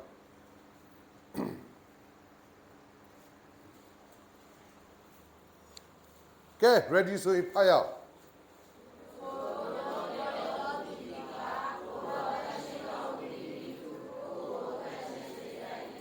အခုကျွန်တော်ပြောတဲ့ဟာတွေကိုကိုယ်တက်တာထဲမှာမျော်လင့်နေသောသူဖြစ်ရင်ဘာဖြစ်လဲကိုတော်တန့်ရှင်းတော်မူသည်ဘာဖြစ်လဲနီးတူကိုဘာဖြစ်လဲတန့်ရှင်းစေဘယ်သူမဆိုတန့်ရှင်းခြင်းကိုကြိုက်တယ်လုပ်ရမယ်လို့ပြောရင်ဟုတ်တယ်လို့ပြောမယ်ဒါပေမဲ့ तू ခိုင်းနိုင်တာဘာလို့လဲကိုတော်ဖယားသခင်တန့်ရှင်းသည့်နီးတူကျွန်တော်တို့လည်းဘာဖြစ်လဲတန့်ရှင်းရမယ်အဲ့ဒါဆိုရင်တော့လူတိုင်းစဉ်းစားလိုက်တဲ့အခါမှာငါတော့မဖြစ်နိုင်ဘူးလို့စဉ်းစားတယ်ဟောတော့ဒါတော့မယုံရင်ကိုယ့်ရဲ့ cycle ကိုပဲကြည့်ကိုတော်တန်ရှင်းတော်မူသည်နည်းတူကျွန်တော်တို့တန်ရှင်းရမယ်လို့ပြောမယ်ဆိုရင်ခင်ဗျားစိတ်ထဲမှာပြောတဲ့သူကိုအယူလို့ခင်ဗျားထင်တယ်ဒီကောင်တော့နည်းနည်းတော့ crazy ဖြစ်ပြီเนาะဘယ်လိုပြောရင်လက်ခံလဲဆိုရင်ကျွန်တော်ဟာတုံညပါကျွန်တော်အားနေနေတဲ့ချိန်မှာဖရားလေကျွန်တော်ကိုသုံးနေဗျာအဲ့ဒီလိုသချင်းမျိုးဆိုရင်ခင်ဗျားတို့ဝိုင်းလက်ခုပ်တီးမယ်အဲ့ဒါ cycle ပဲဘာကြောင့်လဲလို့မေးရင်အားနေတဲ့အကြောင်းတွေပြောအားနေတဲ့အကြောင်းတွေဆိုအဲ့ဒီလိုပြောရင်ခင်ဗျားကိုနိုင်လေအားနေတယ်ဒါကြောင့်ငါတုံညပဲငါမလုံနိုင်ဘူးဖရားကတော့ငါ့ကိုလှုပ်ပေးတယ် no way ခင်ဗျားကိုလှုပ်မပေးဘူးလှုပ်မပေးဘူးလှုပ်ပေးပြီးပြီ saving faith justification by faith ပြီးတော့အတီး30လှုပ်ပေးပြီးပြီခင်ဗျာဘာမှစိုက်ထုတ်စရာမလိုဘူး तू လှုပ်ပေးပြီးပြီအပေါ်ကဟာလှုပ်မပေးဘူးဒါကြောင့်ကျွန်တော်တို့ကအခုက cycle သဘောအရလူတွေအားလုံးကကျွန်တော်ဒီဘာမှမဟုတ်ပေမဲ့ပညာမတတ်ပေမဲ့လေဖျားသုံးတယ်အောက်ကလူပါပြောမလဲအာမင်ဟာလေလုယာလက်ခုပ်တီးမယ်အဲ့ဒါကြိုက်တယ်ဘုရားသခင်ကအားနေတဲ့သူကြီးပဲသုံးနေတာလားကဲစဉ်းစားကြည့်ပညာတတ်တဲ့လူတွေကြီးပဲသုံးနေတာပညာမတတ်တဲ့သူပဲသုံးနေတာဒါဆိုရင်ဆေရတန်ကိုပဲကြည့်ပေါ့ဆေရတန်ကစေတန်းတော့မအောင်တဲ့သူလားခင်ဗျားစဉ်းစားကြည့်သူ့ရဲ့ဘွဲဒေါက်တာဂျက်ဆင်လေတက်ကတူတက်ပြီးလာပြီးတော့ Hebrew ဘာသာ Greek ဘာသာကိုစုံလင်ပြီးမှကျွန်တော်တို့ကျမ်းစာအုပ်ကြီးကိုဘာဖြစ်လဲရအောင်ပြင်ဆင်ပြီးတော့အဖိုးခပေးပြီးတော့လုပ်တာကျွန်တော်စေတန်းတော်မအောင်ဘူးတော့ကျွန်တော်ဘာမှမတတ်ဘူးဟောဒီကျမ်းစာအုပ်ကြီးပြီးအောင်လုပ်တယ်ပြောလို့လားအဲ့တော့ကျွန်တော်တို့တစ်ခါတလေမှာကျွန်တော်တို့က cycle ရဆိုရင်ဟိုဘက်ချမ်းကိုအရန်အသားပေးတယ်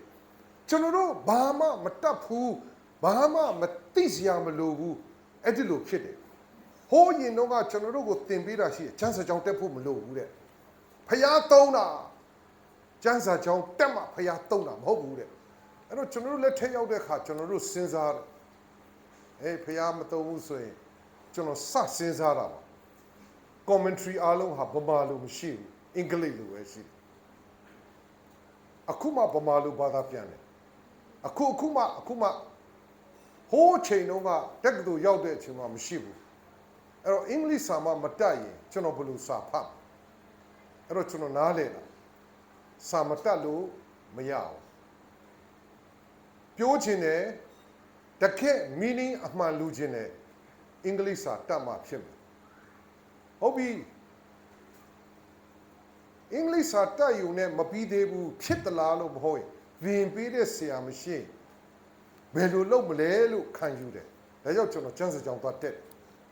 ဘူးပြောမလိုဘူးပြောတဲ့ဂျာတွေကကျွန်တော်နားထောင်ကြည့်တယ်ဟုတ်တယ်ကျွန်တော်မတတ်တာတွေအများကြီးရှိသေးတယ်မသိတာတွေအများကြီးရှိသေးတယ်အဲ့တော့လူကခက်တယ်ဆိုတာပြောတာ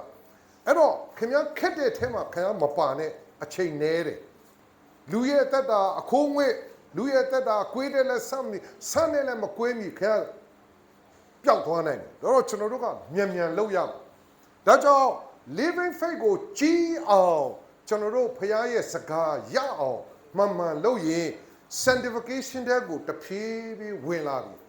လာတာနဲ့ခင်ဗျားဟိုဘက်အချမ်းကခင်ဗျားအသက်တာရဲ့အထက်တဲကဖြစ်ခြင်းဟာ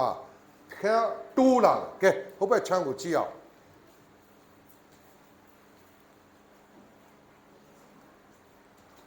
ဟောဒီမှာ60တရားကျွန်တော်ရှင်းပြမယ်ကျမ်းစာထဲမှာဘာဖြစ်လို့30 60တရားလို့ရေးရတာလဲဆိုတော့ကျွန်တော်ရှောက်ရှာတယ် Google ထဲမှာလည်းရှောက်ရှာတယ်အဲ့တော့စာတစ်ခုမှာတွေ့တယ် number of theology လို့သူကရှင်းပြတယ် number တိုင်းမှာဖျားနဲ့ပတ်သက်ရင်အဓိပ္ပာယ်ရှိတယ်တဲ့တိငါမတပါအခြားဖျားဥမချဝိမမြုပ်တဲ့တဆူတီးသောဖျားသုံးခမီးတော်သားတော်တန်ရှင်တော်ဝိညာဉ်တော်ခုနှစ်စုံလင်ခြင်းနော်ဖျားသခင်ဒီခုနှစ်ရက်မြောက်သောနေ့မှာဖန်ဆင်းတဲ့အရာအလုံးပြီးပြည့်စုံအောင်ဖန်ဆင်းတဲ့အတွက်ဘာဖြစ်လဲအနားယူတယ်ခုနှစ်ပြည့်စုံခြင်း6စာဒန်6ဒီလိုလာတာဟုတ်ဘယ်နံပါတ်တွေမဆိုရက်50ရှမိတာယူဘီလာနှစ်လွတ်ချင်းခွင့်ကိုရတော်သူအဲ့ဒီလို50ဆိုရင်အဲ့ဒီလိုလာတယ်40ဒါခင်ဗျားတို့သိပါတယ်ရက်ပေါင်း40နှစ်ပေါင်း40ဟုတ်ပြီနော်အဓိပ္ပာယ်တွေရှိတယ်အဲ့တော့30 60တရားကိုသူကပြောတာအဓိပ္ပာယ်နံပါတ်တိုင်းမှာရှိတယ်တဲ့ဒါပေမဲ့ကျွန်တော်ကမကျင်တော့ဘူးဘာကြောင့်30ပြီးတော့40မရေးတာလဲဘာကြောင့်50မရေးတာဘာကြောင့်60ကိုတက်သွားတယ်60ပြီးတော့လေဟုတ်ပါပြီ90ဘာလို့မဖြစ်ရတာလဲဘာဖြစ်လို့100ဖြစ်သွားတာအဲ့တော့ तू ကနောက်ဆုံးရှာလေတစ်ခုသွားတွေ့ multiply လို့ तू ကပြောတယ် multiply ဆိုတာကစပွားတိုးတာခင်ဗျား30ရတာမှန်ရင်ဘာဖြစ်လဲ60ကိုလွယ်လေးနဲ့ living faith sanctification ကိုဝင်တာနဲ့60ကိုခင်ဗျားဘာဖြစ်လဲတက်သွားပြီ60ကမြေကြီးတဒံထဲမှာကောင်းကင်သားတဒံမြေကြီးတဒံက100ထဲမှာကောင်းကင်သားတဒံက60ဆိုရင်မြေကြီးတဒံဘယ်လောက်ကျမလဲ40 60နဲ့40ဘယ်သူကများလဲ60ကများတယ်60ကများတဲ့အတွက်ကြောင့်ခမရဲ့ဇာတိကိုဒီလိုချုပ်ထားလိုက်တတ်တာမဟုတ်ဘူးနော်တည်သွားတာမဟုတ်ဘူးဇာတိကိုမလုံနိုင်အောင်ချုပ်ထားတယ်အဲ့တော့ခမပထမဆုံးခံစားရမှာပြောလိုက်တဲ့ဆေးလိုက်တဲ့စကားတစ်လုံးဟောဒီထဲထဲမှာဒေါသထွက်ပြီးမဲ့ခမရဲ့အမူအကျင့်ဖြစ်တဲ့ဆဲတတ်တဲ့ပါဇက်ဘာဖြစ်လဲပိတ်နေတယ်ဟုတ်ပြီနော်ခမရဲ့အမူအကျင့်ဖြစ်တဲ့လက်ပါတာအဲ့ဒါလေရပ်သွားတယ်ဒေါသတော့ထွက်တယ်ဒါပေမဲ့ control လုပ်လို့ရသွားပြီအဲ့ဒါမလို့ချင်ဘူးလားအဲ့တော့60ဖြစ်အောင်ခင်ဗျာလုပ်ဖို့ဘာခက်လဲ living faith ကိုဘာဖြစ်လဲကြီးအောင်လုပ်တာနဲ့ sanctification ကိုခင်ဗျာတဖြည်းဖြည်းတိုးဝင်လာဟုတ်ပြီနော်ကိုတော်ကိုမပြစ်မှားပဲနေနိုင်မိကြောင်းဗျာဒိတ်တော်ဘယ်မှာထည့်ထားလဲနှလုံးထဲမှာထည့်နှလုံးထဲမှာဗျာဒိတ်တော်ရတာနဲ့ living faith ဟာကြီးလာ living faith ကြီးလာတာနဲ့ sanctification တဲ့ကိုတန့်ရှင်းခြင်းတဲ့ကိုဘာလို့ဝင်တယ်လို့ပြောတာဆိုကိုတော်ကိုမပြစ်မှားတဲ့ဖြစ်ခြင်းက control လုပ်လိုက်တာဖယားမကြိုက်ဘူးဆိုတာနဲ့သွားเสียမလို့တော့ပြန်လှည့်သွားတာဖယားမနစ်သက်ဘူးဆိုတာနဲ့နောက်ဆုတ်သွားတယ်မားပြီဆိုတာနဲ့ချက်ချင်းကိုတော့ကျွန်တော်မားသွားပါပြီအဲ့တော့မနေ့ကပြောတဲ့အထဲမှာပါတယ်ကျွန်တော်တို့ကိုခရစ်တော်အသွေးတော်နဲ့လွတ်တဲ့အထဲထဲမှာဘာတစ်ခုကိုလဲစင်ကြယ်စီလဲမနေ့ကပြောတဲ့အထဲမှာခရစ်တော်နဲ့အသွေးတော်အားဖြင့်ကျွန်တော်တို့ကိုပယ်နတီကျသွားတဲ့အပြစ်ကိုမိုးပွင့်လို့ဆေးတဲ့အချိန်မှာဘာတစ်ခုကိုလဲဖြူစင်စေတယ်လေလို့မနေ့ကပြောတယ်လေကဲစိတ်နှလုံးအဲ့ဒါအားလုံးလိုပဲခရိယန်တိုင်းပြောတယ်စိတ်နှလုံးအဲ့ဒါလို့ပြောလို့မရအတိအကျပြောမယ်ကဲဟုတ်ပြီ ready ဟေဘရဲဝရစာခန်းကြီး9အငယ်14ကဲဖတ်ကြည့်အောင်ဟေဘရဲ9 14ကဲ ready ဖတ်ရအောင်ထိုမြမကအပြစ်ကင်းသောကိုတော်ကိုထာဝရဝိညာဉ်တော်အားဖြင့်ဘုရားသခင်ရှေ့၌တင်လူပူဇော်သောခရစ်တော်၏အသွေးသည်တေခြင်းနှင့်ဆက်ဆိုင်သောအကျင့်ကိုပယ်ရှင်း၍တင်တို့သည်အသက်ရှင်တော်မူသောဘုရားကိုဝတ်ပြုမိကြောင်းတင်တို့၌ကိုတည်သောစိတ်ကိုစင်ကြယ်စေခြင်းဟာတတ်နိုင်တယ်ခရစ်တော်ရဲ့အပြစ်လွတ်ခြင်းကဂတိပါလိုနီတော်လဲမိုးပွင့်လို့ဖြူတယ်တိုးမွေးလို့ဖြူခဲ့တယ်ပယ်နတီကြတဲ့အပြစ်အဲ့တော့နောက်ထပ်တစ်ခုကိုလည်းသူကဆေးပြီးတယ်ဗာလဲ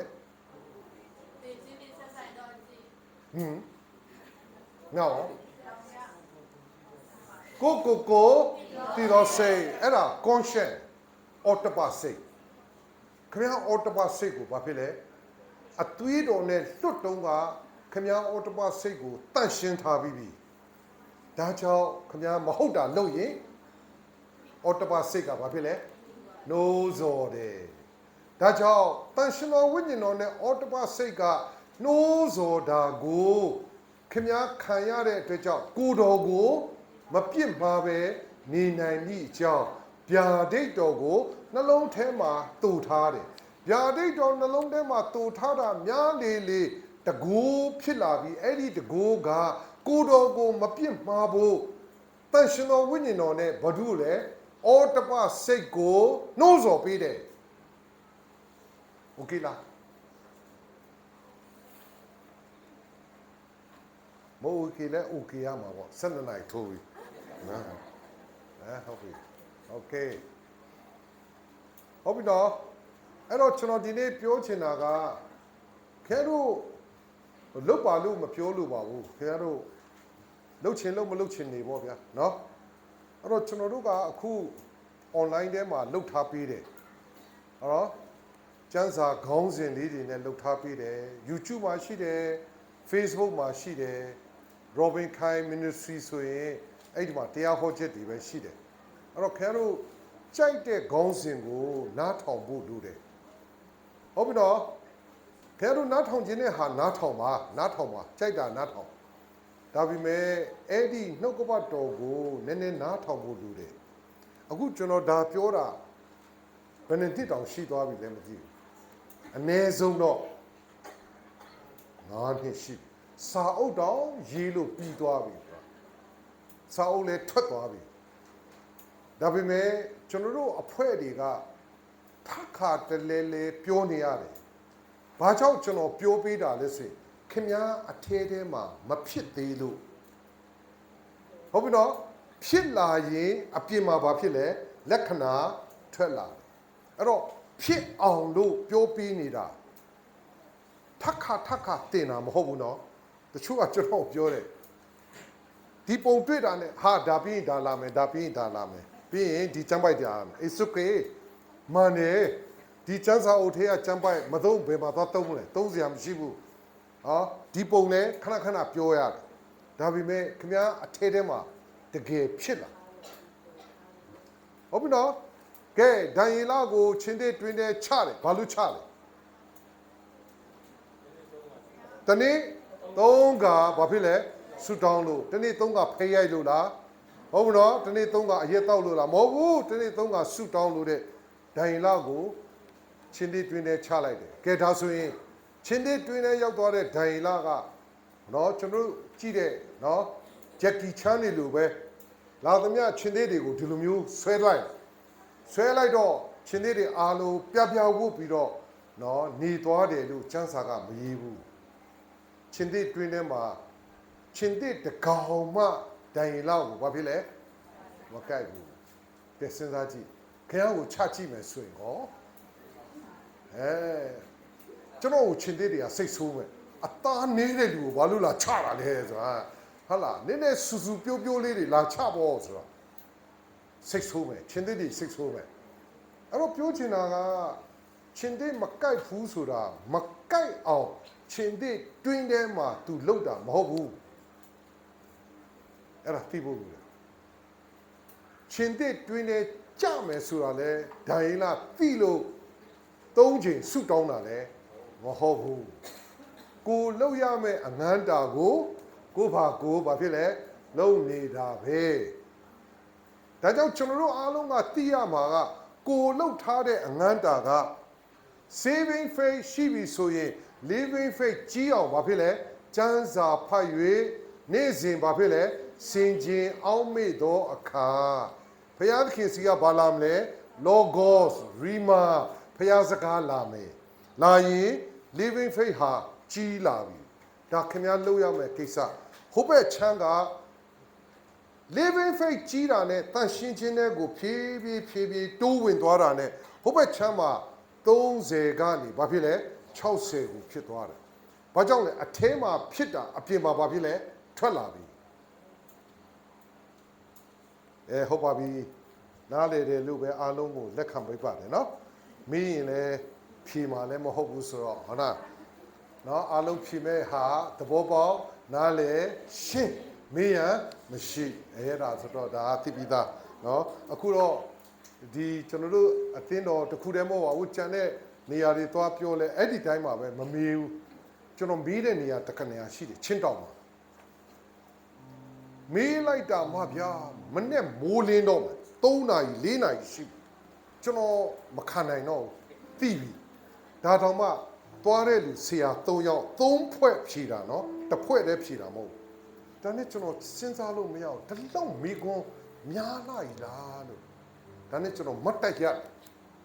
ပြီးတော့ခါဆန့်တယ်လို့ဘာလို့လဲကြည့်လိုက်တော့ထိုင်နေတဲ့အုပ်စုထဲမှာစာအုပ်တွေဖွင့်ထားတယ်မိကွန်းပေါင်း1000လောက်အဲ့ဒီစာအုပ်ထဲမှာရေးထားတာကိုဟာအဲ့ဒါဆိုရင်တော့တအုပ်ကုန်သွားရင်နောက်တအုပ်ရှိသေးတယ်လေနောက်တအုပ်ကုန်ရင်နောက်တအုပ်ရှိတယ်ပြီးရင်အောက်မှာသူတို့ကရေးထားတယ်ဆရာရိုဘင်ကဘလူဖြီတယ်ဟိုဆရာကဘလူဖြီတယ်ဟာအဲ့ဒါကျွန်တော်သွားတွေ့တယ်ဟာကျွန်တော်လန့်သွားတယ်တော်ပြီမိကွန်းနေဆက်မမေးနဲ့တော့ကျွန်တော်အိတ်ချင်ပြီနော်မနေ့6နာရီဆိုရင်လည်း morning devotion သွားရမယ်ဆိုတော့အိပ်ပြစီဆိုကျွန်တော်ရက်လိုက်ဘယ်လိုလုပ်ပြီးမလဲစာအုပ်ထဲမှာမိကွန်းနေရေးထားတာအဲ့တော့ကျွန်တော်ကတခါလေးအံ့ဩတယ်မေးပါလို့ပြောရင်ချင်းတောင်မှာသွားမပြောနဲ့တေသွားမယ်ရန်ကုန်မှာပဲပြောနော်ဒီမှာပဲပြောဒါဆိုရင်မမေးဘူးတောမှာသွားပြောမမေးဘူးနော်မမေးဘူးဘယ်သူမှမမေးဘူးအဲ့ဒါကြောင့်ကျွန်တော်တို့ဒီနေ့သင်ခန်းစာအဆုံးသတ်နေတဲ့နှစ်ခုဆုတောင်းမယ် saving faith မရှိရင်ဆုတောင်းလိုက်ဟုတ်ပြီနော် saving faith ရှိတယ် living faith လိုနေတယ်ဆိုရင်နေ့စဉ်ကျမ်းစာဖတ်မယ်ပြီးရင်စင်ကြယ်အောင်မေ့မယ်ဒါခင်ဗျာဒါပဲလုပ်ရမှာဒါဆိုရင်ဟိုဘက်ချမ်းကိုသွားပြီအော်တိုသွားမှာသူကအော်တိုသွားမှာကိုလှုပ်ရမှာကကျန်းစာဖတ်မယ်စင်ကြင်အောင်မေးလို့ဖျားစကားရရင်ဘယ်မှာရေးထားမလဲစာအုပ်ပေါ်မှာရေးထားဘာလို့ရေးခိုင်းတာလဲဆိုရင်ဖျားသခင်တကယ်ပြောတာတေချာရင်အဲ့ဒီပြောတဲ့အတိုင်းဖြစ်ကိုဖြစ်မယ်အဲ့တော့ခင်ဗျားရေးထားတဲ့အခါဖြစ်လာရင်ပြည့်စုံပြီလို့ခင် ခင်ဗျားမှင်ညီနဲ့ရေးထားပေါ့ဗျာဖះဟာဂတိတည်တယ်အဲဒီလိုမျိုးပြောချင်တာကဲတူတူဆွတောင်းရ